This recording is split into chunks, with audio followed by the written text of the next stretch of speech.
President Trump has never been more popular when it comes to the border. Many support the economy. Others are worried about tariffs.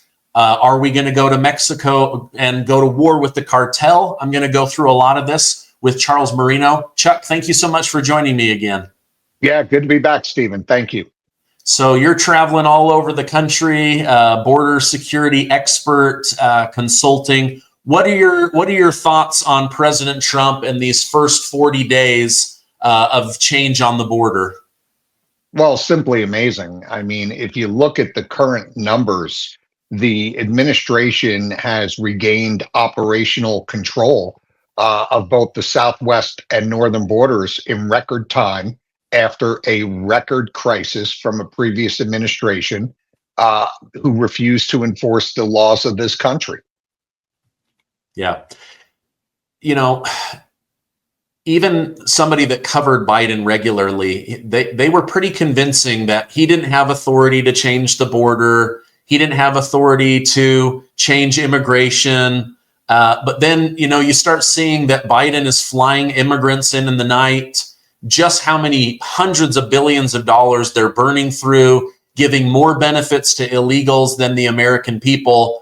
Even I thought Trump, it was going to take 100 days or more to get operational control of the border. And I mean, they just, I'm reading on Breitbart News and other places, there's days where there's not even 100 people that they encounter on the border. And it used to be close to 10,000 at its worst.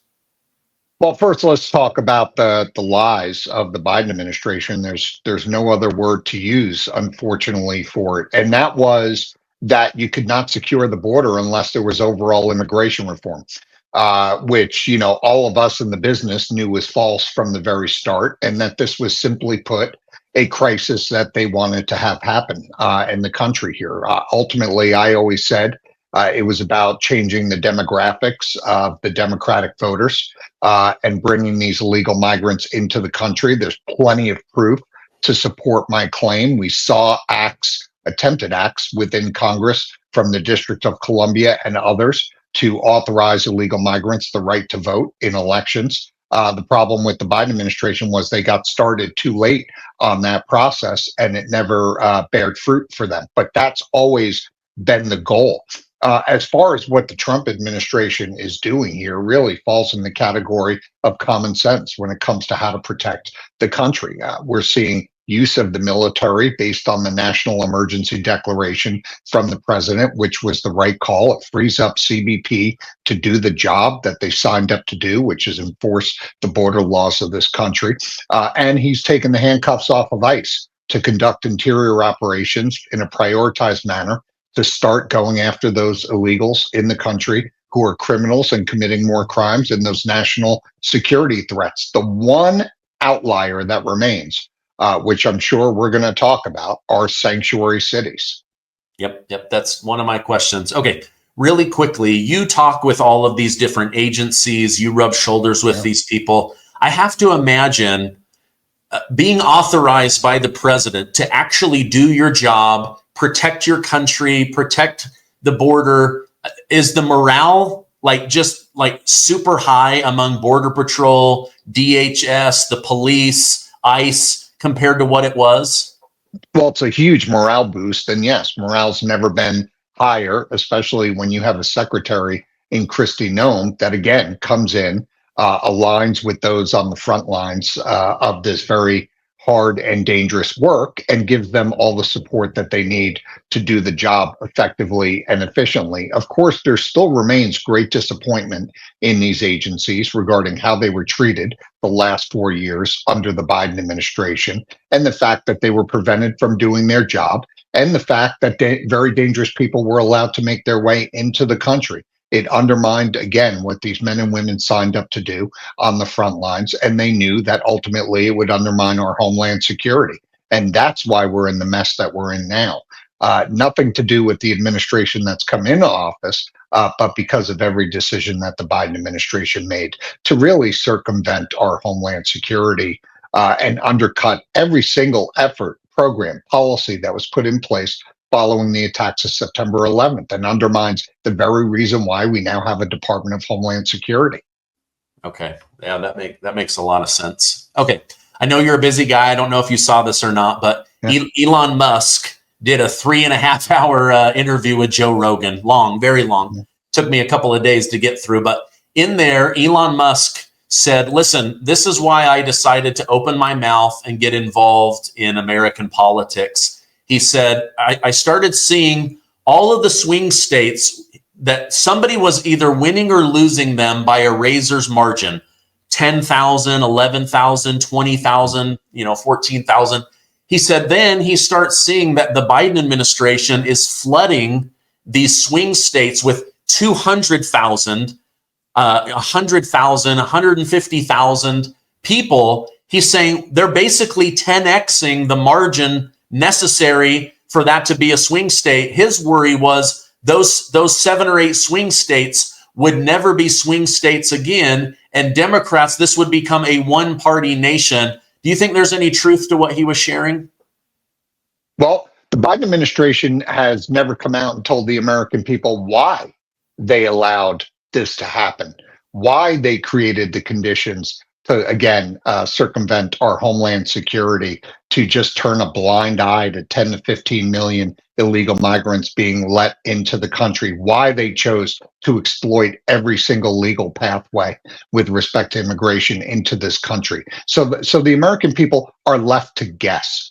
And they're left to guess based on the actions of attempts to give illegals the right to vote, the programs of social services which supported illegal migrants to the tune of billions and billions of taxpayer money.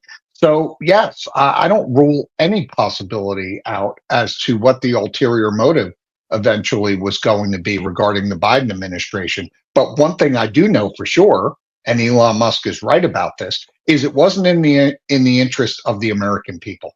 It was in the interest of the Democratic Party and those that were in the country illegally that were being catered to. Okay. I want to show something here. President Trump posted this today. Says Trump's threats and Mexico's crackdown hit Mexican cartel. One cartel leader says he's trying to figure out how to protect his family in case the American military strikes inside Mexico. Another says he's already gone into hiding, rarely leaving his home. 2 young men who produce fentanyl for the cartel say they've shut down all their drug labs. A barrage of arrests, drug seizures, lab busts by the Mexican authorities in recent months has struck the behemoth, the Sinaloa cartel, according to Mexican officials and interviews with 6 cartel operatives, forcing at least some of its leaders to scale back on fentanyl production. This is what Trump wanted to see. Are they scaring the bejeebies out of the Mexican cartel? And are we going to end up in war with them, or are they going to run for their lives, go into hiding, switch to avocados or some other way of making money? So there's a lot going on here, which is causing all of this. And it's a compliment to say that the Trump administration, through a multifaceted approach, has proven to the American people that you can actually walk and chew gum on this issue. You can do more than one thing at a time. And that's what we're seeing here. So not only are you locking down the border physically, not only are you deporting at record numbers here, starting with those dangerous individuals, but you're also now driving down business of the cartels, where they are worried about a lot of things. And ultimately, it's good for our homeland security. And that is, one, their business is suffering. So the cartels are now turning on each other. We're seeing that increase to capture as much remaining business as possible. 2, the Trump administration, as I proposed in my book, has designated the cartels as foreign terrorist organizations. I have long said that the cartels have become way too powerful, both operationally and financially, to remain transnational criminal organizations. They have exceeded just being a law enforcement problem, and we needed to bring the tools of the U.S. military to the table. We needed to bring the tools of tougher diplomacy to the table to target these cartels, and also financial repercussions for the cartels for any money that made it into the mainstream financial system. So now These are very real concerns that these cartel leaders are expressing. They should be worried that the United States military, via a drone or some other special operations program, may come in and look for them and take military action against them. Now, ideally, we're doing this in conjunction with Mexico, a very complicated relationship, as you and I have discussed before. Mexico is never going to be on the forefront when they do cooperate with us to say that they have cooperated with us. So we need to strike a delicate balance on how we work with Mexico. But Mexico needs to understand, just with respect to the 25% tariffs, if you're not doing enough, we are willing as a country, as the Trump administration has proposed, to crack down and crack down hard. And if that means doing it unilaterally to go after these cartels, we will.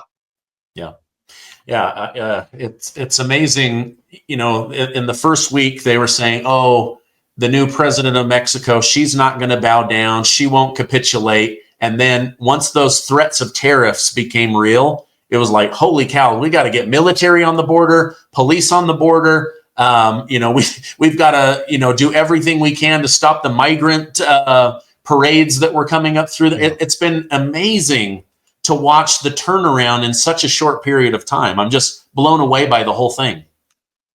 Yeah, but again, any successful strategy has to start with realistic assumptions. I teach national security strategy at the University of South Carolina, and this is actually one of the case studies that we use with the students to say, look, if your assumptions aren't right, your whole strategy is going to collapse. And the main assumption is that Mexico's got a huge problem that has basically rendered their government useless.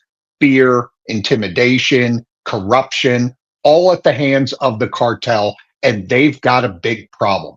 The United States can either help them with that problem or we're not going to be allowed to help them with that problem, and we're going to have to take steps on our own. I think Mexico is much better off if they work with us collaboratively, to share intelligence, law enforcement operations, military training. All of the things that you're seeing be done right now are working and having a very positive effect on starting the process of diminishing the cartels. But it's going to be a long process, and Mexico, unfortunately, is going to make this process, or attempt to make this process, longer. And they have to understand that the Trump administration is not going to have the patience that they want to see in stretching this out and kicking this can down the road. Yeah. Well, I think they can be good neighbors, but we'll see. They definitely have different goals than the United States of America. I wanted to go a little bit further south, Guatemala. A man was arrested in Los Angeles named Eduardo Domingo. It's been proven that he brought over 20,000 illegal immigrants into the United States, charging them anywhere from 15 to 18,000 per person. He's become incredibly rich off of human trafficking. Is this a one-off scenario, or would you posit that there's maybe many people like this that have made millions and millions of dollars still in the United States that traffic humans?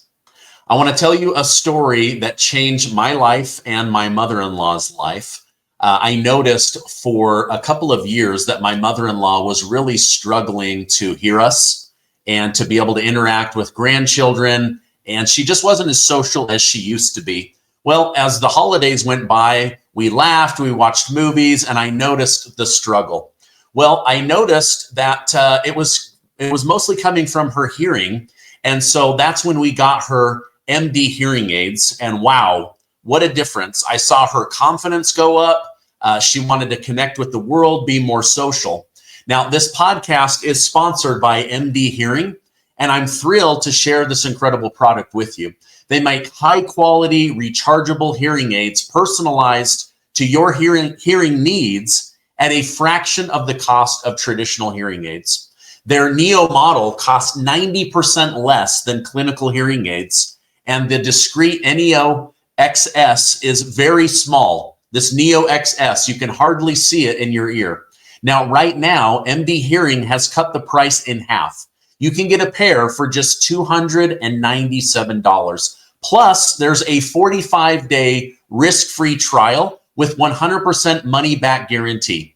Visit shopmdhearing.com and use promo code Gardner to get a pair for $297 plus a free extra charging case, a $100 value. Go do it right now. Improve your healing or give this gift to someone you love. It will bless their life. Oh, there's many people. These are organized groups, again, all with relations to the cartels who ultimately need to be paid, including these coyotes that were trafficking individuals. All the kickbacks go to the cartels.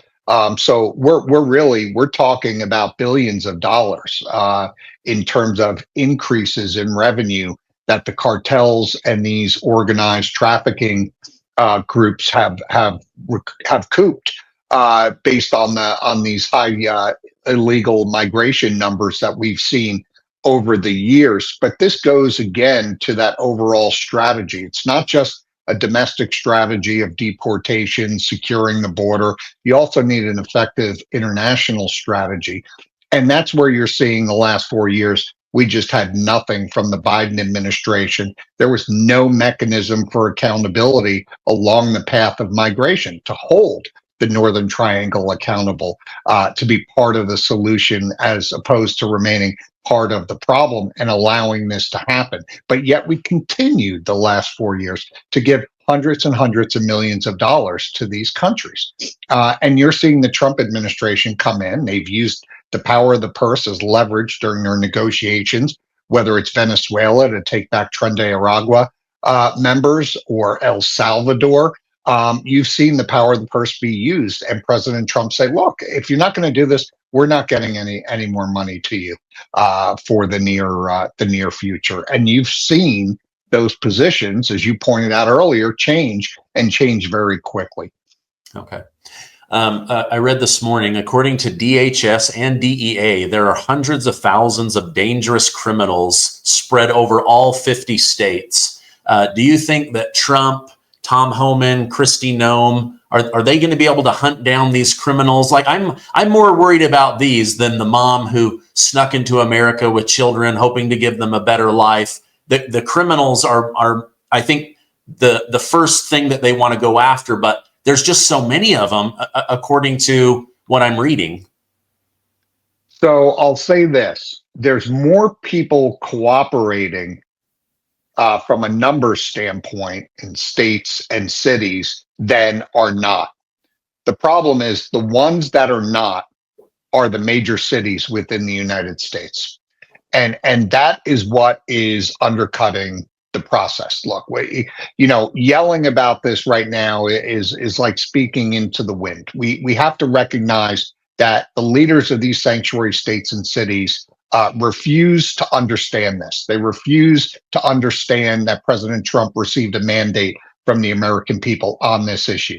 They refuse to understand that this is good for protecting the country, to work with ICE to identify these very dangerous people in the beginning to get them out of the country. So as a result, what are we going to do about it?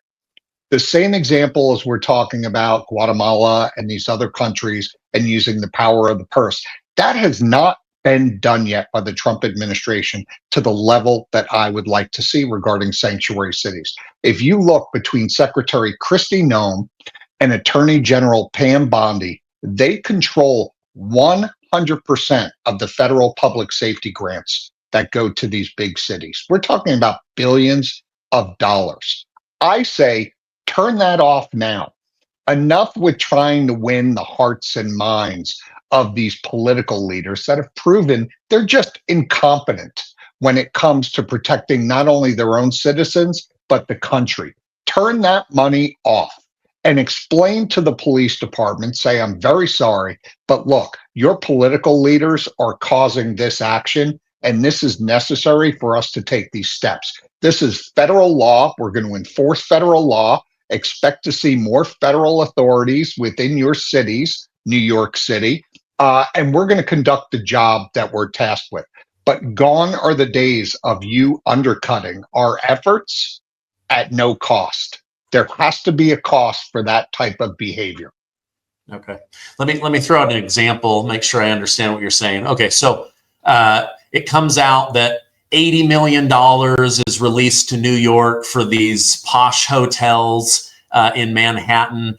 Now they're throwing a fit over $80 million. You say you threaten to cut off $5 billion in funding. They really will pay attention? I mean, just based on how they reacted to 80 million, imagine now if it's in the billions. Well, that's right. And you also have, look, I mean, specific to New York City and some of these leaders in other sanctuary locations, they're fighting for their political survival. Mayor Adams doesn't know what side he wants to be on this. One second, he's saying that, yeah, we're a quasi-sanctuary city. I'm going to allow my police department to do some things with ICE. He's made a lot of promises. Let's not forget Tom Homan has now had to take 2 separate trips up to New York City to get Mayor Adams to move on this. There will likely be a 3rd, a 4th, and a 5th. So my point is, how many times are we going to send somebody up to New York to try and convince somebody who's fighting for their own political survival to do the right thing? He's trying to please all the people all the time. And what he's definitely not going to do is please President Trump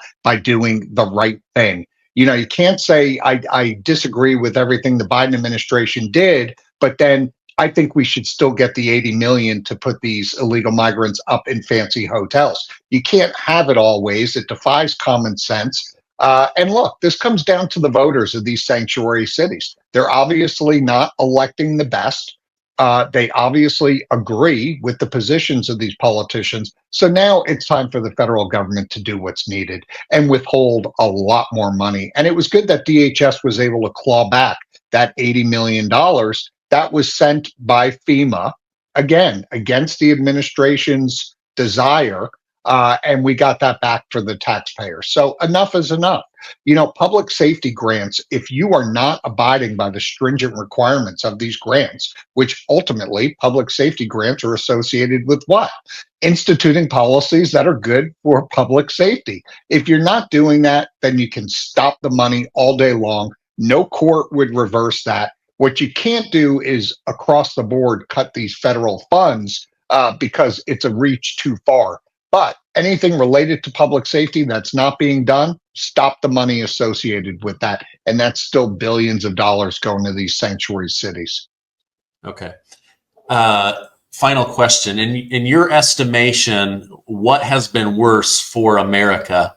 All of the dark money going to these NGOs that have basically been facilitating the invasion of our country? Or is it the sanctuary cities that put the people up and allow them to stay, or is it the combination of the two? It's a combination of the two. Not only did the NGOs become very, very rich from the Department of Homeland Security, the Department of Justice, Health and Human Services, but they were facilitating the largest human trafficking operation on behalf of the Biden administration. And again, including these very dangerous people into the country. Sanctuary cities, just as guilty.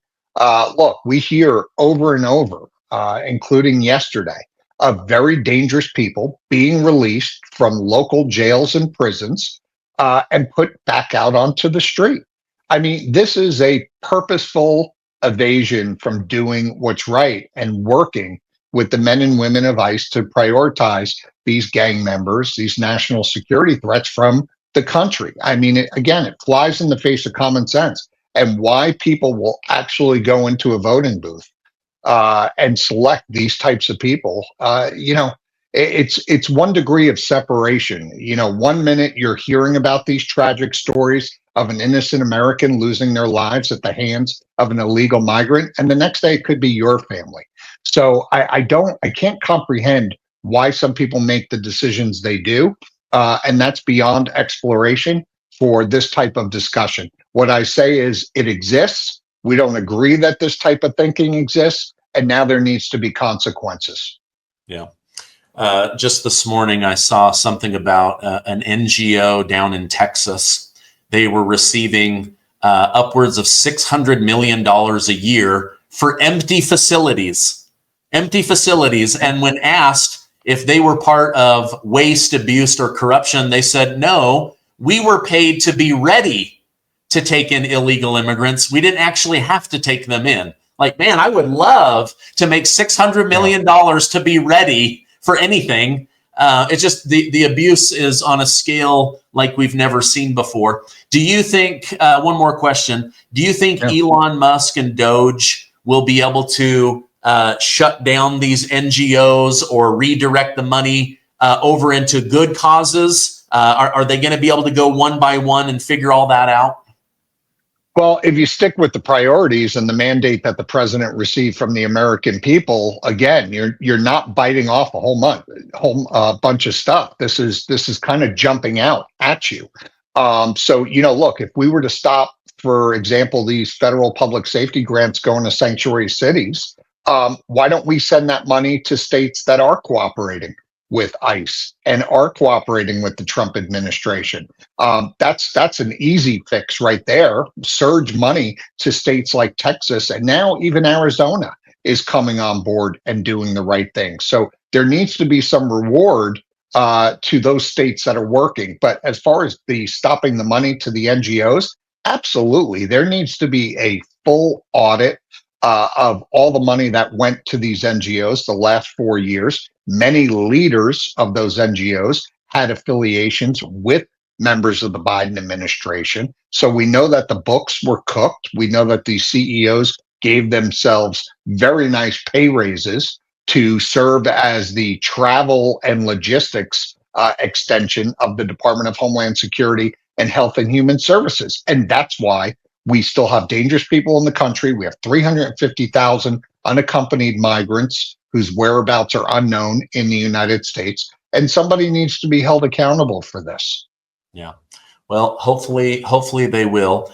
I want to put a direct link to your book down below so that people can get that. I know that Thank you. You're going all over the country, educating people, consulting, trying to make America great again, safe again. Yeah. So I appreciate all that you do. I want to also put a direct link to your X account so that people can follow you there. Chuck, thank you so much for coming on, staying abreast of all of this information and helping us understand it. I hope you have a great rest of your day.